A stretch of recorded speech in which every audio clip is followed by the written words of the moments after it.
Ohayou de Gozaru. Si vous pensez connaître l'histoire et la culture japonaise, il est plus que très probable que vous ne connaissiez qu'une partie, 1% de ce qui concerne le pays du soleil levant. Moi, je suis Kodaichi, et je suis là pour raconter et partager son histoire et sa culture.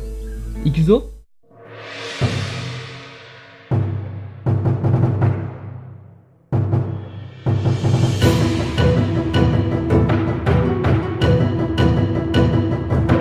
Le Japon moderne est un pays qui fait intégrante de notre société, que ce soit dans le divertissement ou dans les curiosités. Ce pays est connu pour ses nombreuses bandes dessinées, les mangas, ou encore pour sa culture fascinante. Mais vous vous êtes déjà demandé comment est né ce pays? Comment elle a vu naître ses premiers habitants? Eh bien, je vous dirais que c'est au Paléolithique que son histoire a débuté. Ce sont les populations venant de Sibérie via la Corée et les populations chinoises qui se sont présentées comme les premiers habitants du Japon. On retrouve encore aujourd'hui un peu d'influence chinoise dans le système d'écriture japonaise.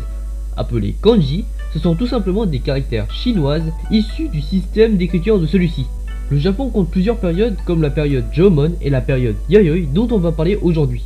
La période Jomon s'étend de 15 000 jusqu'en 300 avant notre ère. Ça se passe donc au Paléolithique avec l'arrivée des populations sibériennes et chinoises comme je l'avais dit précédemment.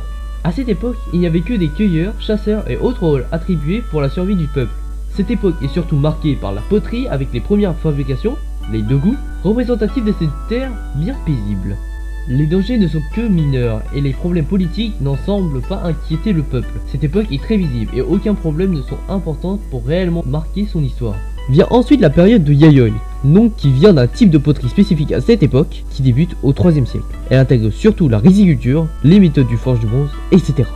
Les dirigeants à cette époque sont presque tous de lignée royale et très fortement liés à leur royauté. C'est notamment avec ceci qu'on peut voir toute l'influence de Chine portée au Japon. Voilà, j'espère que vous aurez appris beaucoup plus de choses sur le Japon. J'en ferai d'autres à l'avenir, cette vidéo n'est que introductive pour la chaîne. Si elle vous a plu, n'hésitez pas à mettre un pouce aoi et à vous abonner. Sur ce, c'est Kimono Igatari.